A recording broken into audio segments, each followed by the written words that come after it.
शाळा government MHPS खादरवाडी, इयत्ता 7वी, विषय मराठी, पाठ तिसरा, माझी आई. डॉक्टर रघुनाथ माशेलकर विज्ञान आणि तंत्रज्ञानाच्या क्षेत्रात देशाला जागतिक स्तरावर परमोच्च आघाडी मिळवून देण्याच्या ध्येयाने झपाटलेले डॉक्टर माशेलकर हे फार मोठे वैज्ञानिक आहेत. त्यांनी आतापर्यंत स्वकर्तृत्वाने स्वतःसह देशाचे, पर्यायाने माशेलचे व गोमंत भूमीचे नाव विश्वात प्रसिद्ध केले. त्यांना घडविण्यात आईचा मोठा वाटा आहे असे डॉक्टर माशेलकरांना वाटते. आईने त्यांना घडविले, तिने स्वतः काबाड कष्ट केले, पण माशेलकरांना शिकविले. त्यांच्या बालपणीच्या आठवणी त्यांच्याच शब्दात वाचा, माझी आई या प्रस्तुत पाठात. ते वैज्ञानिक झाले. त्यांनी अमेरिकेकडे असलेला हळदीचं पेटंट आपल्या भारताला मिळवून देण्यात त्यांचा खूप मोठा हात आहे. जगातल्या प्रत्येक यशस्वी आणि महान पुरुषाच्या यशामध्ये स्त्रीचे पाठबळ आणि प्रेरणा यांचं महत्त्व अनन्यसाधारण आहे. कोणाच्या यशामध्ये पत्नीच्या रूपातील पाठबळ महत्त्वाचं, तर कोणाच्या यशामध्ये बहिणीच्या रूपातील पाठबळ महत्त्वाचं. तसेच जगामध्ये प्रसिद्ध राजा म्हणून जगप्रसिद्ध मिळविलेले शिवाजी महाराज, किंवा जगाला भारतीय तत्त्वज्ञानाचं तेजोमय दर्शन घडवणारे स्वामी विवेकानंद, नाहीतर आईचे महन्मंगल स्तोत्र लिहिणारे साने गुरुजी, या सर्वांच्या यशामध्ये आईचे पाठबळ आणि प्रेरणा महत्त्वाची ठरली आहे. अशाच प्रकारे आईच्या प्रेरणेने घडलेले जागतिक कीर्तीचे वैज्ञानिक डॉक्टर रघुनाथ हे एक आहेत. आपल्या आईने दिलेल्या प्रेरणेचे आणि तिच्या दिव्य त्यागाचे वर्णन डॉक्टर माशेलकरांनी आपल्या शब्दात खालीलप्रमाणे व्यक्त केले आहे. यांचे शब्दांकन श्री सागर देशपांडे यांनी केले आहे, ते वाचा. माझी आई माझं प्रेरणास्थान आहे. तिने मला जीवनमूल्य शिकविली असं मी नेहमी सांगतो, कारण तिच्यामुळेच मी घडलो, संस्कारित झालो आणि आयुष्यातील अनेक आव्हानांना सामोरे जात जात इथवर पोचलो. छत्रपती शिवाजी महाराजांना त्यांच्या आईनं घडवलं. आपल्या देशाचे माजी राष्ट्रपती अब्दुल कलाम यांना त्यांच्या बहिणीने हातभार लावला. अशा अनेक बहिणी आणि आईने आपापल्या घरातील व्यक्तींना मोठं होण्याचा आधार दिलेला आहे. दक्षिण गोव्यातला माशेल यांचं मूळ गाव, येथे माझा जन्म 1 जानेवारी 1943 रोजी झाला. माझ्या वयाच्या 6व्या वर्षी माझे वडील अनंत माशेलकर यांचं निधन झालं. माशेलकरांच्या वडिलांचं नाव आहे श्री अनंत माशेलकर.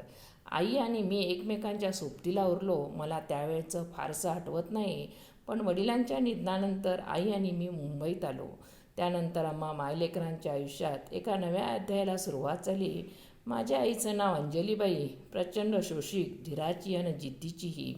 गिरगावातील खेतीवाडीमध्ये एका छोट्याशा चाळीत आम्ही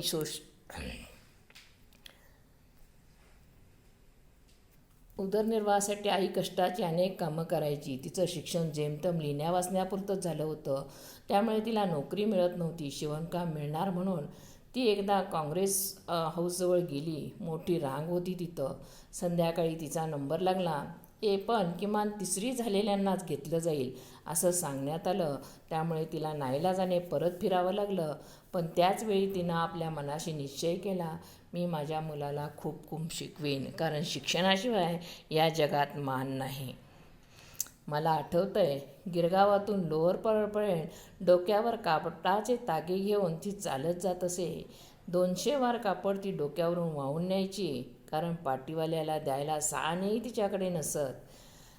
पूर्वीच्या काळी आण्याला खूप महत्त्व होतं. 1 आणा म्हणजे 6 पैसे, परंतु आता तो आणा म्हणजे काय हे मुलांना माहीतच नाही.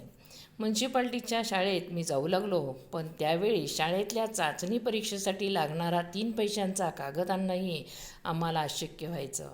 आमची शाळा ही गरीब होती. आमच्या आईच्या डोळ्यात त्यावेळी पाणी यायचं, तरी तिनं धीर सोडला नाही. लहानपणापासून मी अभ्यासात हुशार होतो, पण समोर प्रतिकूल परिस्थितीचं आव्हान वयाच्या 12व्या वर्षापर्यंत मला अनवाणी चालावं लागलं. तरी देखील मोठ्या निर्धाराने, प्रयत्नपूर्वक माझा अभ्यास मी सुरू ठेवला. अभ्यासातली एखादी शंका आली, काही अडलं तर विचारणार कुणाला? माझा एक मामा 2 वर्ष मुंबईत होता. त्याची त्यावेळी मदत झाली, मार्गदर्शन मिळालं. पण सगळ्यात महत्त्वाचं म्हणजे आमच्या शाळेत मला खूप चांगले शिक्षक लाभले. माझ्या आयुष्याच्या जडणघडणीमध्ये त्यांचा वाटा खूप मोलाचा आहे. खेतवाडीतील मराठी शाळेमध्ये प्रवेश फीचे 21 रुपये भरायचे होते. त्यावेळी एवढी रक्कम कुठून आणणार? अखेर कुठून कुठून मागून उसनवारी करून माझ्या आईनं ह्या पैशांची जुळवाजुळव केली. पुढं माझ्या पहिल्या विदेश प्रवासाच्या वेळी असंच झालं. इंग्लंडला जायचं होतं. तिकिटाचे पैसे नव्हते. आमच्या ओळखीच्या काही जणांनी मदत केली. हे सर्व पैसे नंतर आम्ही परतही केले. चाळीतल्या आमच्या छोट्याशा जागेत अभ्यासाजोगं वातावरण कुठून येणार? मग गिरगाव चौपाटीवरील दिव्यांच्या प्रकाशात मी अभ्यास करायचो. रेल्वे स्टेशनवर शेवटच्या गाड्या गेल्या की तिथे प्लॅटफॉर्मवर जाऊन बसायचो. अभ्यासातली चिकाटी कायम होती. त्यामुळे मॅट्रिकच्या परीक्षेत संपूर्ण राज्यात 30वा आलो आणि 12वीच्या परीक्षेत बोर्डात 11वा आलो. माझ्या आईला अशावेळी खूप आनंद होत असे. मात्र पुढचं उच्च शिक्षण घेणं अशक्य आहे असं वाटत असतानाच सर दोराबजी टाटा ट्रस्टची स्कॉलरशिप मिळाली आणि माझं शिक्षण पुढं चालू राहिलं. मोलमजुरी करून आपल्या मुलाला वाढवताना त्यांना काही वावगं वागू नये यासाठी माझ्या आईचं माझ्यावर बारीक लक्ष असे. लहानपणी मी पत्ते गोट्या खेळलेले तिला अजिबात आवडत नसे. एकदा तर तिनं गोट्या गटारात फेकून लावल्या होत्या. पत्ते हातात दिसल्यावर ती रागावल्याचं मला अजूनही आठवतंय. महाविद्यालयीन शिक्षणानंतर मुंबई विद्यापीठाच्या केमिकल टेक्नॉलॉजी विभागातून मी पुढचं शिक्षण घेतलं. रासायनिक अभियंता झालो. नोकरी शोधू लागलो. एवढ्या वर्षाच्या काबाड कष्टानंतर आपल्या आईला 4 दिवस सुखाचे लाभावेत ही त्यामागची इच्छा होती. पण आईनं विचारलं, तुझ्या आयुष्यातली पुढची पदवी कोणती? ती तू घे. मग अवघ्या 3 वर्षात मी PhD झालो. आई म्हणायची, तू घरात नको लक्ष घालू. जेवढं शिकता येईल तेवढं शिकून घे. पोट हे भरतंच. त्यासाठी मी काम करीन. मी तुझ्या पाठीशी आहे. कष्टाचं फळ परमेश्वर आपल्याला देतोच. यासाठी मुलांचं म्हणजे शिक्षणातलं महत्त्व आईनं ओळखून जाणून आपण त्याला पुढं जाण्यात मदत केली पाहिजे. परदेशात मी तेव्हा दर 8 दिवसांनी मी व आई एकमेकांना न चुकता पत्र पाठवत असू. तिला इंग्रजी येत नव्हतं आणि म्हणून मी माझ्या मित्रांकडून पाकिटावर इंग्रजीतून पत्ता लिहून घे. शेवटी तिला वाटलं की आपणच शिकावं. तिने कॅपिटल इंग्रजी अक्षरात स्वतः पत्रावरील पत्ता लिहून मला पत्र पाठवलं होतं. माझ्या मुलींकडून फोन करायला ती शिकली. मी दौऱ्यावर असलो की नियमितपणे तिच्याशी फोनवर बोलायचो. घरात कोकणी बोलायची, पण पुढे ती एखादं इंग्रजी वाक्यही बोलून जायची. मला खूप आनंद वाटायचा. एक गोष्ट आवर्जून नोंदवलीच पाहिजे. माझी पत्नी वैशाली आणि आई यांच्यातील संबंध अगदी आई आणि मुलीसारखेच होते. खूप जिव्हाळा होता त्या दोघींमध्ये. लेखकांच्या बायकोचं नाव आहे वैशाली. पुण्यात 2000 साली सायन्स काँग्रेसचं ऐतिहासिक आणि संस्मरणीय अधिवेशन झालं. त्यावेळी माझं अध्यक्ष भाषण झालं.